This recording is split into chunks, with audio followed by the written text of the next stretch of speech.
Hello friends, स्वागत है आपका हमारे चैनल एक्सीलेंट गुरुकुल अजमेर में। तो आज हम पढ़ेंगे क्लास 10 का chapter 2 acid base and salt, अम्ल क्षार और लवण। इससे पहले जो वीडियो थी उसमें अपन ने पढ़ा था अम्ल और क्षार की धातु के साथ क्या रिएक्शन हो रही थी, धातु बाइकार्बोनेट के साथ क्या रिएक्शन हुई थी अम्ल और क्षार की।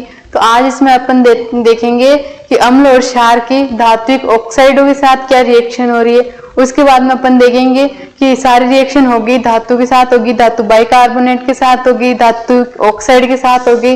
फिर देखेंगे कि धातु जो अम्ल और क्षार है वो आपस में क्या रिएक्शन कर रहे, रिएक्शन करके क्या बना रहे। ठीक है, तो ये आज इस वीडियो में देखेंगे। इससे पहले की वीडियोस आपको देखनी हो तो वो चैनल पे अपलोड हो चुकी है, टारगेट बेस नाम से प्लेलिस्ट बनी हुई है, उसमें जाकर आप चेक कर सकते हो। उससे पहले चैप्टर 1 की भी वीडियो उसमें अपलोड हो चुकी है। ठीक है, तो अब स्टार्ट करते हैं चैप्टर 2 की वीडियो। चैप्टर 2 तो इसमें देखेंगे धात्विक ऑक्साइड के साथ क्या क्या रिएक्शन हो रही है।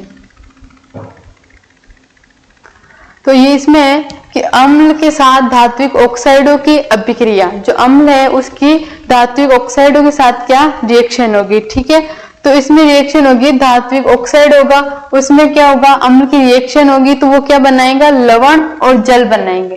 ठीक है, लवण और जल।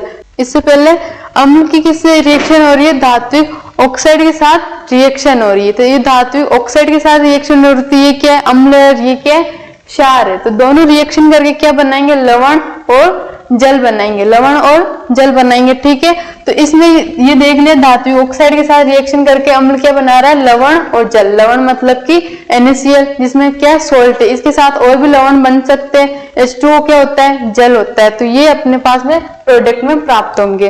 तो लवण और जल कैसे बनेगा, तो अपने पास रिएक्शन क्या है कि कॉपर ऑक्साइड, जो क्या है, एक धात्विक ऑक्साइड है। कॉपर क्या है, धातु है, ऑक्सीजन लगा है, इसका मतलब ये क्या है, ऑक्साइड है। तो धात्विक ऑक्साइड हो गया कॉपर ऑक्साइड। फिर क्या ले रहे हैं, अम्ल। अम्ल कौन सा लिया अपन ने, HCl अम्ल।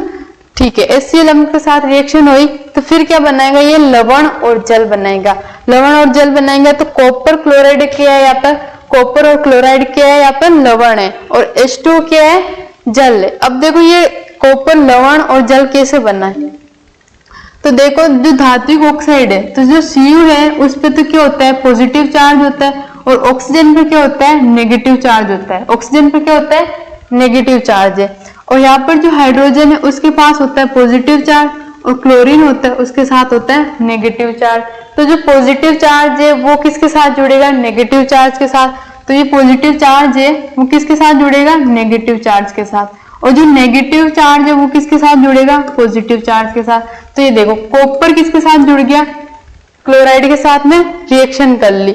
और जो हाइड्रोजन है वो ऑक्सीजन के साथ रिएक्शन करके क्या बना लिया, उसने H2 बना लिया, मतलब कि जल बना लिया। अब देखो नेक्स्ट है कि कॉपर क्लोराइड के साथ, कॉपर क्लोराइड के बनने से विलयन का कलर कैसा हो जाता है, नीला हो जाता है। जो कॉपर क्लोराइड है उसके साथ अपन ने रिएक्शन करवाई तो विलयन का कलर कैसा हो गया, यहाँ पर नीला कलर हो जाएगा। जो कॉपर क्लोराइड के ये वाला कलर है वो कैसे हो जाएगा, नीला। रिएक्शन किसके साथ हुई थी, कॉपर ऑक्साइड और एसिड के साथ में इसकी रिएक्शन हुई थी। कॉपर ऑक्साइड क्या है यहाँ पर, धात्विक ऑक्साइड है। धात्विक ऑक्साइड क्यों बोला, क्योंकि कॉपर क्या है, एक धातु है, ऑक्साइड के ऑक्सीजन लगा इसलिए यहाँ पर क्या नाम आ गया, ऑक्साइड आ गया। तो ठीक है, नाम से आपको पता करना है कि उसके साथ आएगी क्या, उसके साथ केमिकल फॉर्मूला उसका क्या बनेगा। तो यहाँ पर जो धात्विक ऑक्साइड है, कॉपर की जगह अपन और भी ले सकते हैं, जैसे आपको जो भी धातु याद है, जैसे NaO, NaO2, ये क्या है, धात्विक ऑक्साइड है। कोई सी भी धातु उसके साथ ऑक्साइड लगा हुआ है तो वो क्या है, धात्विक ऑक्साइड है। ठीक है, दूसरा कि धात्विक ऑक्साइड की प्रवृत्ति कैसी होती है, क्षारीय होती है। जो ये था CuO, जो क्या था, कॉपर ऑक्साइड, उसकी प्रकृति कैसी होती है, क्षारीय प्रकृति की होती है, मतलब वो बेसिक नेचर की उसकी प्रकृति होती है। दूसरी, क्योंकि ये अम्ल के साथ अभिक्रिया करके लवण और जल बनाते हैं।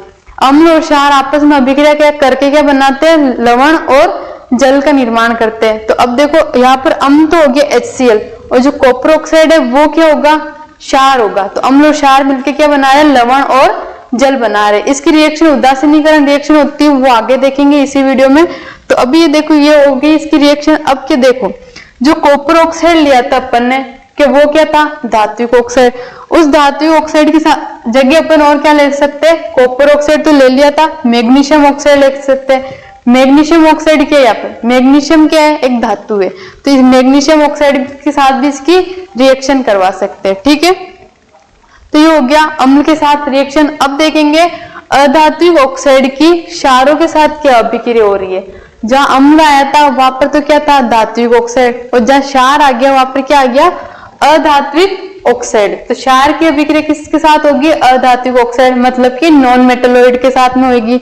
और जो एसिड था उसकी रिएक्शन किसके साथ हुई थी, मेटलोइड के साथ हुई थी। ठीक है, ये ध्यान रखना। अब देखो इसके साथ रिएक्शन कैसे होगी, जो धात्विक ऑक्साइड है, अधात्विक ऑक्साइड है, वो किससे रिएक्शन करेगा, क्षार से रिएक्शन करेगा, और वही बनाएगा लवण और जल बनाएगा। अब इसमें किसकी जरूरत पड़ी, क्षार अपन ने दे रखा है, अब इसके साथ जरूरत किसकी पड़ेगी, अपने को एसिड की। तो क्षार अपने पास में, जो एसिड का काम कर रहा है वो क्या है यहाँ पर, अधात्विक ऑक्साइड। कोई सा भी अधात्विक ऑक्साइड होगा वो क्या है यहाँ पर, एसिड का काम करेगा। तो ताकि उन दोनों की रिएक्शन होके वो न्यूट्रलाइजेशन हो जाए, मतलब उदासीनीकरण हो जाए, जिससे अपने को प्राप्त क्या हो जाए, लवण और जल अपने को प्राप्त हो। अब देखो ये रिएक्शन होगी कैसे, तो रिएक्शन होगी, अपन ने क्या लिया, अधात्विक ऑक्साइड जो क्या है CO2, CO2 क्या है, अधात्विक ऑक्साइड। जो कार्बन होता है वो क्या होता है, अधातु होता है, और ऑक्सीजन लगाओ मतलब कि अधात्विक ऑक्साइड बन गया। उसकी रिएक्शन अपन ने किससे करवाई, क्षार से करवाई। क्षार क्या है यहाँ पर, CaOH का होल्टोएच, मतलब कैल्शियम हाइड्रोक्साइड, वो क्या है, क्षार है। हाइड्रोक्साइड जहां भी लगेगा वो सारे क्या है, बेस है, मतलब कि क्षार है। ठीक है, हाइड्रोक्साइड लग गया। अब ये दोनों क्या हो गए, एसिड और बेस हो गए, दोनों एसिड और बेस की रिएक्शन होगी तो अपने को क्या प्राप्त होगा, सोल्ट और जल अपने को प्राप्त होगा, मतलब H2 अपने को वहां पर प्राप्त होगा। तो ये हो गया, जो CaCO3 वो क्या है, लवण है। CaCO3 क्या है, लवण है। अब देखो ये रिएक्शन हुई कैसे, यहाँ पर इसमें भी क्या हुआ, पहले अपन ने लिया था धात्विक अधात्विक ऑक्साइड, क्या लिया, अधात्विक ऑक्साइड। अधात्विक ऑक्साइड क्या है यहाँ पे, CO2 अधात्विक ऑक्साइड क्यों है वो भी देखो। जो कार्बन होता है अपना वो क्या होता है, अधातु होता है, कार्बन क्या होता है, अधातु होता है, और ऑक्सीजन यहाँ पे लगा हुआ है तो वो क्या हो गया, ऑक्साइड। ऑक्सीजन में लगा हुआ वो क्या होगा, ऑक्साइड हो गया। तो ये क्या बन गया, अधात्विक ऑक्साइड, क्योंकि कार्बन क्या है, अधातु है। ठीक है, तो ये हो गया अधात्विक ऑक्साइड। दूसरी बात करते हैं, अब क्या लेना है अपने को, क्षार लेना है। तो क्षार की जगह क्या आ गया, CaOH का होल्टोएच, इसे क्या बोलते हैं, OH का होल्टोएच। ठीक है, ऐसे मत बोल देना CaOH2, ये नहीं हो सकता। तो CaOH का होल्टोएच, ये क्या है यहाँ पर, एक बेस है, मतलब क्षार है। अब इन दोनों की रिएक्शन हुई तो अपन में पास में क्या, लवण बनेगा। लवण में क्या होता है, पॉजिटिव और नेगेटिव चार्ज क्या होता है, बैलेंस होते हैं। वो देखो कैसे होंगे, जो यहाँ पर कैल्शियम है उस पे क्या है, पॉजिटिव चार्ज, ऑक्सीजन है उस पे क्या है, नेगेटिव चार्ज, फिर यहाँ पर कार्बन है उसके साथ क्या है, पॉजिटिव चार्ज, और यहाँ पर जो हाइड्रोजन है वो क्या है, पॉजिटिव चार्ज है। ठीक है, तो ये दोनों कैल्शियम और CO3 ये दोनों रिएक्शन करके क्या बना लेंगे, पॉजिटिव नेगेटिव चार्ज से ये बन गया लवण। ठीक है, और यहाँ से जल यहाँ से रिलीज हो गया। तो ये हो गई अधात्विक के साथ क्षारों की अभिक्रिया।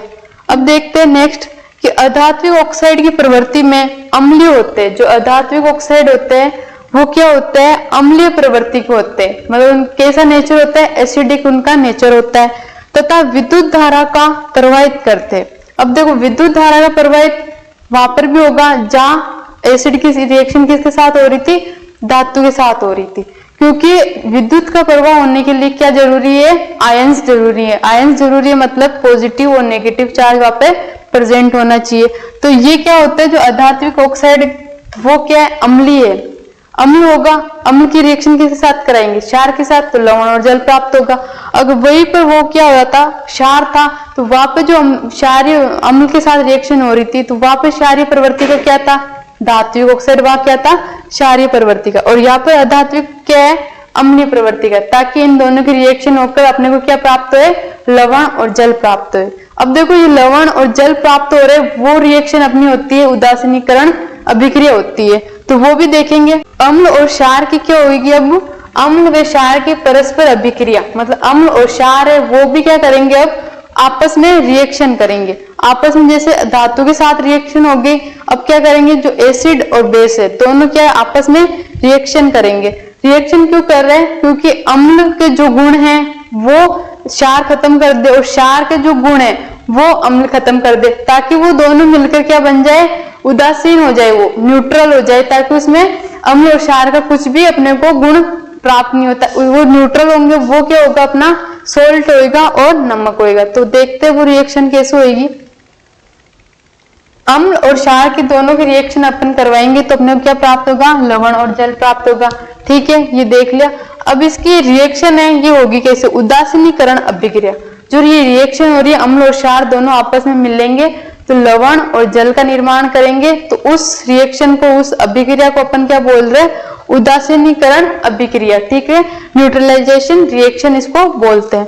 तो जो उदासीनीकरण अभिक्रिया उसमें भी ये होगा कि जब अम्ल द्वारा क्षार को प्रेक्षित प्रभाव तथा क्षार द्वारा अम्ल का प्रभाव समाप्त हो जाता है और परिणाम स्वरूप लवण और जल प्राप्त होते हैं, तो उदासीनीकरण अभिक्रिया होती है। उदासीनीकरण नाम क्यों इसका, क्योंकि अम्ल और क्षार है उनका क्या आपस में वो दोनों क्या रखते हैं, अपनी अपनी प्रॉपर्टीज रखते हैं, अपने अपने गुण रखते हैं। ठीक है, तो अम्ल के जो गुण है, अम्ल के गुण क्या होते हैं, वो स्वाद में खट्टा होता है। क्षार के गुण होते हैं वो स्वाद में कड़वा होता है। अगर इन दोनों की रिएक्शन करवा देंगे तो अम्ल क्या है, खट्टा है, तो उसके गुण को कौन दबा देगा, क्षार दबा देगा।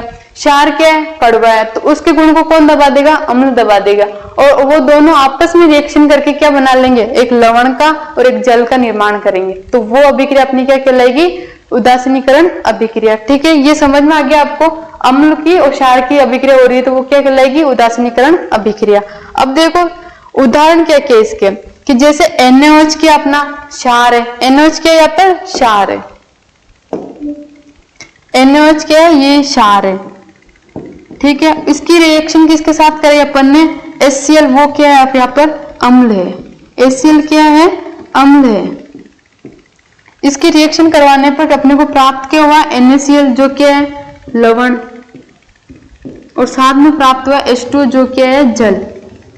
अभी रिएक्शन हुई कैसे, यहां से इस रिएक्शन को तोड़ो। जो Na है वो क्या है, Na पे पॉजिटिव चार्ज होता है, Na पॉजिटिव चार्ज, और OH है वो क्या है, OH नेगेटिव चार्ज है। ठीक है, ये दोनों हो गए पॉजिटिव और नेगेटिव चार्ज। अब देखो Cl है HCl, उसको तोड़ो। जो H है वो क्या होता है, पॉजिटिव चार्ज, और जो Cl होता है वो उस पे क्या होता है, नेगेटिव चार्ज। अब जो नेगेटिव चार्ज है वो किसको अट्रैक्ट करेगा, पॉजिटिव चार्ज को अट्रैक्ट करेगा। तो जो नेगेटिव चार्ज है वो किसके पास जाएगा, जहां पॉजिटिव चार्ज है, और जो नेगेटिव यहाँ पर नेगेटिव वो किसके पास जाएगा, पॉजिटिव, और यहाँ पर जो पॉजिटिव है वो किसके पास जाएगा, नेगेटिव चार्ज के साथ। तो ये दोनों आपस में क्या कर लेंगे, रिएक्शन कर लेंगे। तो Na के साथ कौन जुड़ा, Cl, तो बन गया NaCl, क्या हो गया, सोडियम क्लोराइड। दूसरा OH के साथ क्या जुड़ा, हाइड्रोजन, तो इसने क्या बना लिया, H2O। ठीक है, ये बन गया जल यहाँ पर। तो ये क्या हुआ अपना लवण, मतलब सोडियम क्लोराइड। ये क्या बना, सोडियम क्लोराइड, जो क्या है एक लवण है। ये क्या बना, सोडियम क्लोराइड। ठीक है, और ये जल अपने प्राप्त हो गया। तो ये रिएक्शन होगी उदासीनीकरण अभिक्रिया। अब देखेंगे कि अम्ल और क्षार, जो अपन ने पढ़े थे कि प्रबल अम्ल होते हैं, दुर्बल अम्ल होते हैं, प्रबल क्षार होते हैं, दुर्बल क्षार होते हैं, उनकी रिएक्शन करवाएं कि क्या उसमें कुछ फर्क पड़ेगा। ये तो अपने को पता नहीं यहाँ पर कौन सा अम्ल प्रबल है, कौन सा क्षार दुर्बल है, तो क्या उनके साथ रिएक्शन करवाने पर उनमें क्या फर्क पड़ेगा। तो उसमें फर्क ये पड़ेगा, वो देखते हैं अब कि अम्ल के, अगर अम्ल अपने पास में क्या हो, प्रबल हो, अम्ल क्या हो, प्रबल हो, और क्षार क्या हो, दुर्बल हो, मतलब कि स्ट्रॉन्ग एसिड और वीक बेस हो, उन दोनों की रिएक्शन करवाएंगे। तो जो प्रबल होगा, यहाँ पे क्या है, स्ट्रॉन्ग कौन है, एसिड है। जो स्ट्रॉन्ग होता है उसी का दबदबा होता है, ये बात याद रखना। याद क्या रखना, आपको पता ही है कि जिसका दबदबा ज्यादा हो, जो स्ट्रॉन्ग हो, उसका दबदबा क्या होता है, ज्यादा होता है। तो यहाँ पर क्या है, स्ट्रॉन्ग कौन है, एसिड स्ट्रॉन्ग है, तो जो लवण प्राप्त होगा वो भी क्या होगा, अब प्रबल लवण प्राप्त होगा। अपने को क्या प्राप्त होगा, प्रबल लवण प्राप्त होगा। तो ये और जल तो अपने को सबके साथ प्राप्त हो गई, ठीक है, प्रोडक्ट में। दूसरा है कि अगर दुर्बल अम्ल आ जाए, अब प्रबल अम्ल अपने देख लेता है कि स्ट्रॉन्ग एसिड आ जाए और वीक बेस आ जाए। अब क्या करेंगे कि जो अम्ल है वो क्या आ जाए वीक, और जो क्षार है वो क्या आ जाए स्ट्रॉन्ग आ जाए, तो रिएक्शन क्या होगी। तो बस वही याद रखना कि जिसका दबदबा ज्यादा है, जो स्ट्रॉन्ग ज्यादा है, लवण भी वैसा ही बनेगा। तो यहाँ पर स्ट्रॉन्ग कौन है, क्षार, तो जो लवण बनेगा वो भी क्या होगा, क्षार या लवण बनेगा, और जल तो साथ में चल ही रहा है। अब देखते हैं दुर्बल अम्ल आ गया, प्रबल अम्ल आ गया। अब क्या करते हैं, क्षार को लेते हैं कि अगर प्रबल अम्ल आ गया, प्रबल अम्ल आ गया और प्रबल क्षार आ गया, अब क्या हुआ, दोनों ही क्या हुआ, साथ में आ गए। दोनों ही क्या है, प्रबल अम्ल वो भी क्या स्ट्रॉन्ग है, और जो क्षार है वो भी क्या है स्ट्रॉन्ग है।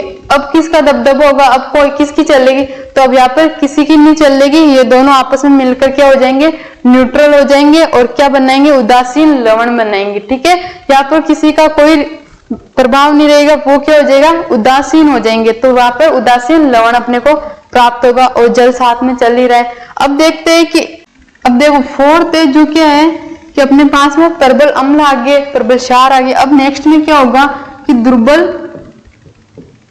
क्या होंगे, अम्ल, दुर्बल अम्ल और दुर्बल क्षार, दुर्बल क्या होंगे, क्षार होंगे। तो अपने पास में रिएक्शन क्या होगी, उदासीनीकरण, उदासीन लवण अपने को प्राप्त होगा, क्योंकि क्या है, जो ये वीक एसिड और बेसिस है वो क्या करेंगे, एक दूसरे का जो इफेक्ट होगा उसको खत्म कर देंगे, और क्या बनाएंगे, उदासीन हो जाएंगे, वो क्या न्यूट्रल हो जाएंगे, इसलिए वो बनाएंगे क्या, उदासीन लवण बनाएंगे। तो इस वीडियो में बस यही था कि अम्ल और क्षार की रिएक्शन कैसे हुई, ऑक्साइडों के साथ कैसे रिएक्शन हुई।